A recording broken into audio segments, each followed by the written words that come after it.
Ngokungcwele igama lakho Jehova namandla Nkosi amakhosi, uNkulunkulu waphakade, sikhulekela yonke into Jehova namandla khona emhlabeni, uNkulunkulu waphakade mdali womhlaba. Mibi ihambe vule ukukhanya Nkosi amakhosi, wonke umbukelo khona Jehova namandla ngokungcwele. Wonke emakhaya yonke indawo Jehova namandla mdali womhlaba. Amandla lehlela kimi Nkosi amakhosi, ngasize bonke abantu abahluphekile abagulayo esibhedlela, futhi umsebenzi yasenkingeni yaphupha kabi, ushaya ikhanda, ukhathala kumahlombe, ukhalo, inyawo, izilonda, uNkulunkulu amandla ngokungcwele inkazimulo vule ukukhanya ingozi yemoto, uNkulunkulu waphakade lokho ukukhanya igama lakho phakade. Haleluya. Mbukelo khona ekhaya kwenzeka izinto eziningi, ukubona bakushaya ngesiciko seimpungane, isiciko semagundwane, iphunga elibi unuke kabi.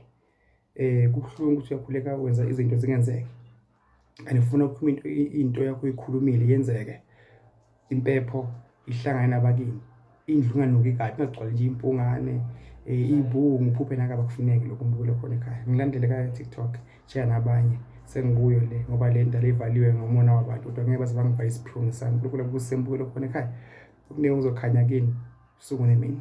Amen.